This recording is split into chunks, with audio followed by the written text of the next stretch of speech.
तो नेक्स्ट अभी मैं एक्सप्लेन करूंगा variance and standard deviation of a random variable. तो रैंडम वेरिएबल हमने लास्ट लेक्चर्स में, पहले दो लेक्चर में मैंने एक्सप्लेन किया था कि रैंडम वेरिएबल क्या होता है, कि ये एक फंक्शन होता है from sample space to set of real number. तो फिर वहाँ पे उसके बाद फिर हमने प्रोबेबिलिटी डिस्ट्रीब्यूशन वो हमने फाइंड कर दिया था। उसके बाद फिर हमने एक्सपेक्टेशन या मीन फाइंड किया था।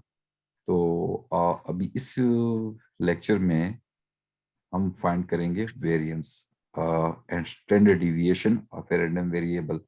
तो ये जो प्रोबेबिलिटी डिस्ट्रीब्यूशन पिछले टॉपिक्स हैं ये वही वाला है, प्रोबेबिलिटी डिस्ट्रीब्यूशन। अब इससे आगे हमने वेरिएंस को डिफाइन करना है कि वेरिएंस क्या होता है। द वेरिएंस ऑफ एक्स, ये एक्स क्या है, रैंडम वेरिएबल है।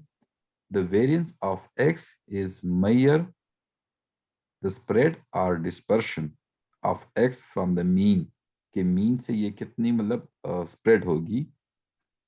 मीन वैल्यू, म्यू, ये म्यू क्या आपके पास मीन है, एक्सपेक्टेशन है, यानी कि ये मीन भी है, उसको एक्सपेक्टेशन भी कहते हैं।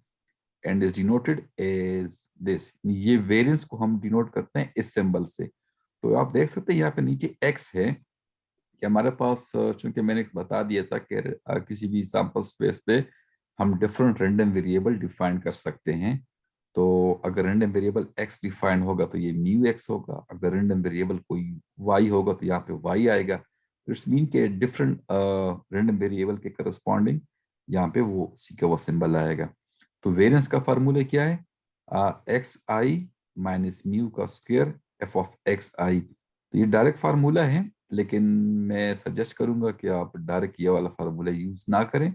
ये सिंपल आप स्क्वायर को ओपन करेंगे और फिर कुछ बेसिक कैलकुलेशन करके आपके पास ये वैल्यू आएगी।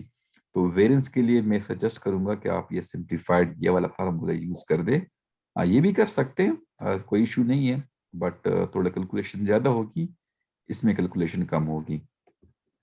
तो इसको ये फार्मूला हमारे पास क्या है, वेरिएंस। और ये सारी वैल्यूज हम वो प्रोबेबिलिटी डिस्ट्रीब्यूशन जो फंक्शन टेबल होगा वहीं से हम ये लिखेंगे। The last expression is more convenient form for computing of variance.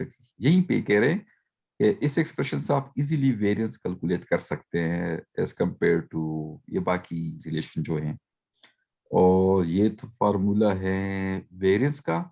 और इस वेरिएंस के बाद हमारे पास एक और फार्मूला आएगा, स्टैंडर्ड डिविएशन। तो स्टैंडर्ड डिविएशन सिंपल यहाँ पे स्क्वायर हो गए वेरिएंस में, और स्टैंडर्ड डिविएशन में स्क्वायर नहीं आएगा। मीन के वेरिएंस का जो स्क्वायर रूट होगा वो हमारे पास कहलाएगा स्टैंडर्ड डिविएशन। सही है, फार्मूला क्लियर है कि नहीं? Yes sir, clear. ओके, तो मैं नेक्स्ट मूव करता हूँ। Exercise, find the expectation.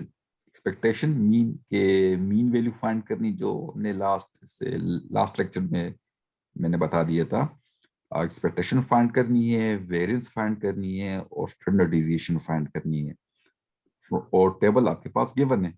एक बात जरूरी है कि अगर आप वेरिएंस कैलकुलेट करते हैं, और तो वेरिएंस कैलकुलेट आप तभी कर सकते हैं जब तक आप एक्सपेक्टेशन फाइंड कर ले। एक्सपेक्टेशन फाइंड किए बगैर आप वेरिएंस कैलकुलेट नहीं कर सकते। आप देख सकते हैं, चाहे आप फार्मूला ये वाला यूज कर दे या ये वाला यूज कर दे, एक्सपेक्टेशन फाइंड किए बगैर आप वेरिएंस कैलकुलेट नहीं कर सकते। तो यहाँ पे पहले कहा गया है कि फाइंड एक्सपेक्टेशन, अगर ये ना भी कहा जाता तो वेरिएंस के लिए पहले हम एक्सपेक्टेशन भी कैलकुलेट करते हैं।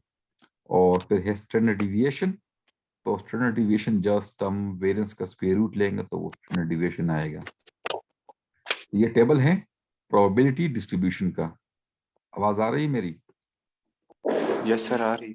ओके, तो इसका मीन क्या होगा, मीन वैल्यू क्या होगी, एक्स, एक्स की वैल्यू साथ फंक्शन की वैल्यू मल्टीप्लाई करें, plus this value into this, plus this into this, plus this into this, ये वैल्यू आएगी। देख सकते हैं, yes 1 sir. Into 0.4 plus 3 into 0.1 plus 4 into 0.2। सही है, सिंपली सिंपल मल्टीप्लीकेशन है और देन एडिशन। तो आपके पास एक्सपेक्टेशन क्या आएगा, 3.0 गुड। अब आपके पास मीन का वेरिएंस का फार्मूला क्या है? ये वाला फार्मूला हम यूज करेंगे, ये नीचे वाला sir. X I square into F of X I minus mu. अब देखिए म्यू तो हमने कैलकुलेट कर लिया ना, यस सर। म्यू हमने कैलकुलेट कर लिया, देखे 3 आ गया। अभी पहले हम क्या करेंगे, पहले हम जस्ट इसकी वैल्यू कैलकुलेट करेंगे, यानी X I square F of X I summation, इसकी वैल्यू कैलकुलेट करेंगे, देन फिर हम आगे जाएंगे। तो देखिए X I square into F of X I, तो देखिए एक्स आई ये वैल्यू है और एफ ऑफ एक्स आई ये वैल्यू है। तो एक्स आई स्क्वेयर मतलब 1 का स्क्वेयर इंटू 0.4 प्लस 3 का स्क्वेयर इंटू 0.1 प्लस 4 का स्क्वेयर इंटू 0.2 प्लस 5 का स्क्वेयर इंटू 0.3। सही है? Yes sir. समझ आ रही है कि नहीं? जी सर आ रही। अब वेरिएंस का फार्मूला क्या है? वेरिएंस का फार्मूला क्या है? तो देखो ये ई ऑफ एक्स स्क्वायर जो है ना, ये आप ये इसको कहते हैं, ये जो है ना ये वाली, इसको देखे जी ई सर। ऑफ एक्स स्क्वायर भी कह सकते हैं आप, डिफरेंट सिंबल जहाँ पे यूज किए हुए फर्क नहीं पड़ता इससे। तो इसकी ठीक है। वैल्यू आ गई है 12, तो इसकी वैल्यू 12 और म्यू की वैल्यू हमने कैलकुलेट की है वो है 3। तो 3 का स्क्वायर 12 का स्क्वायर माइनस 3 का स्क्वायर, तो हमारे पास वेरिएंस क्या आ गया 3.0। ठीक है। सही है? और फिर स्टैंडर्ड जी डिविएशन सर। क्या होता है? स्टैंडर्ड डिविएशन कैसे हम फाइंड करते हैं? वेरिएंस का स्क्वायर रूट लेते हैं। ठीक है? ठीक है सर। तो अभी आपके पास कोई भी मैं एग्जांपल दे दूं, आप फाइंड कर लेंगे वेरिएंस और स्टैंडर्ड डिविएशन, कर लेंगे। क्योंकि आपने बेसिकली टेबल तो कंस्ट्रक्ट करना है ना, टेबल के बाद आगे आपने जाना है। Yes sir. टेबल दिया ठीक? हुआ होगा ना सर आगे फाइंड।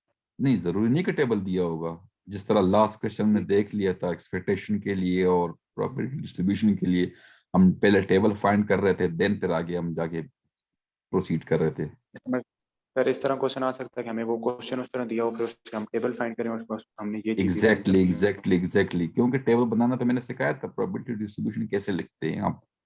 जी सर। ये यहाँ पे ठीक। मैंने टेबल डायरेक्ट क्यों कहा, क्योंकि मैंने आपको रैंडम वेरिएबल में भी ये समझा दिया, फिर प्रोबेबिलिटी डिस्ट्रीब्यूशन में भी समझा दिया टेबल, फिर एक्सपेक्टेशन या मीन वैल्यू में भी समझा दिया। तो इस वजह से मैंने डायरेक्ट एग्जांपल उठा लिया। ठीक है? ठीक है सर। ठीक। ओके, ये एक और क्वेश्चन है। अब देखिए यहाँ पे आपके पास टेबल नहीं दिया, जी सर। सही है? तो आप पहले आपने टेबल कंस्ट्रक्ट करना है, उसके बाद फिर आपने ये फाइंड करनी है। और क्वेश्चन क्या है? A pair of fair die is thrown. Pair die, pair यानी कि 2 डाई आप थ्रो कर रहे हैं। तो एक्सपेरिमेंट क्या है कि पेयर ऑफ डाई, तो आपके पास कितने सैंपल स्पेस में कितने एलिमेंट आएंगे? सर 36। 36। वो ऑर्डर पेयर वाला याद है ना वो? Yes sir. अच्छा, अब x क्या, ये रैंडम वेरिएबल है, ये डिफाइंड कैसे हुआ है? x denote the maximum of the two number. ये आपके पास सैंपल स्पेस में ऐसे एलिमेंट आएंगे ना। यस सर उसमें और रैंडम, 1 से लेके 6। और रैंडम वेरिएबल क्या होगा? s से लेके r तक। जब जब इस जी पे x अप्लाई होगा तो उन दोनों में जो मैक्सिमम होगा ना वो आपको देगा। 1 से लेके 6 तक हूँ। यानी आपके पास रेंज स्पेस क्या आएगा? 1 से लेके 6 तक आएगा। ठीक है। यानी आपने रेंज स्पेस भी ड्रा किया। अब प्रोबेबिलिटी डिस्ट्रीब्यूशन जरा हम लिखते हैं। तो प्रोबेबिलिटी डिस्ट्रीब्यूशन क्या है? 1। 1 आपको कहां से मिलेगा? 1 आपको सिर्फ एक वैल्यू से मिलेगा और वो होगा 1 1 से। ठीक है? ठीक है। तो अब यस इसमें सर। इसमें एक एलिमेंट है और सैंपल स्पेस में 36 एलिमेंट है, तो प्रोबेबिलिटी क्या होगी? 1/36। सही है? Yes sir.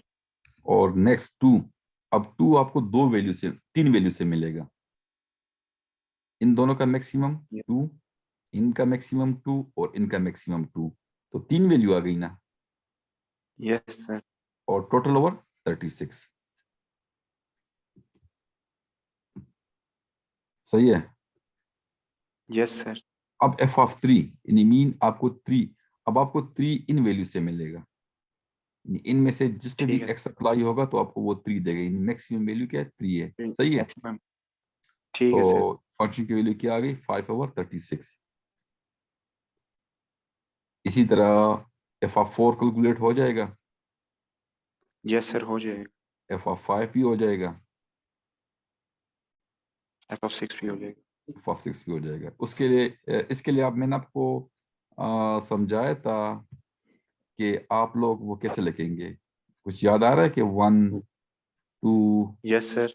जो 6 यहाँ तक रो वाइज और 1 से लेके 6 तक कॉलम वाइज, ठीक है, जो हम यूं ठीक लिख है रहे थे वो लिखेंगे तो जी फिर सर वो आपको, ये आपको फिर याद करना आसान हो जाएगा। अदरवाइज वो फिर, डायगोनल हाँ डायगोनल के डायनल, लिए आता है। डायनल के लिहाज से सही है। गुड। जी सर। तो ठीक। अब आपके हमारे पास जो रेंज स्पेस आ रहा है वो क्या आ रहा है, 1 से लेकर 6 तक आ रहा है। तो देखिए जी सर। 1 के करस्पॉन्डिंग फंक्शन की वैल्यू क्या है, 1/36। 1/36। 2 के करस्पॉन्डिंग 3/36। इस तरह हर एक के करस्पॉन्डिंग आप लिख लेंगे ना, 6 के करस्पॉन्डिंग जी सर 11/36। लिख तो लेंगे। टेबल टेबल आ गया ना। जी सर आ गया। अब इस टेबल के आगे हमने क्या फाइंड करना है, मीन। मीन कैसे फाइंड करेंगे, मीन पर इसको एक्स, मल्टीप्लाई ऊपर वाले को नीचे वाले के साथ मल्टीप्लाई करके प्लस हाँ करके। पॉइंट को फंक्शन वैल्यू से मल्टीप्लाई करे सबको और प्लस कर दे, मीन आ गया। तो ये राउंड जी अबाउट सर। कोई 4.5 आएगा। अब मीन कैलकुलेट कर लिया, अब इसके बाद हमने क्या कैलकुलेट करना है, वेरिएंस। तो वेरिएंस का फार्मूला आपको पता है। वेरिएंस। वेरिएंस के जी लिए पहले हम सर। ये कैलकुलेट करते हैं, xi² इंटू f(xi). इसका मतलब क्या है, देखिए xi² 1² into 1/36 plus 2² into 3/36 plus 3² into 5/36, इस तरह सो ऑन। सही है ना। Yes sir. ठीक है। और ये जी सिंप्लीफाई सर। करने के बाद ये आएगा। अब जाके आप वेरिएंस का फार्मूला आप यूज करें तो वेरिएंस का फार्मूला ये है, तो इसकी वैल्यू ये वैल्यू है। और म्यू की हमने कैलकुलेट किया तो कि 4.5 अप्रोक्सीमेटली आ रहा है। तो जब आप इसको यस सिंप्लीफाई करेंगे तो आपके पास ये आंसर आएगा 17.5। तो ये वेरिएंस आएगा। अब वेरिएंस से स्टैंडर्ड डिविएशन कैसे कैलकुलेट करते हैं,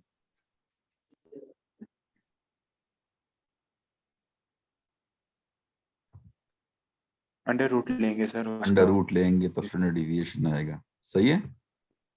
जी सर।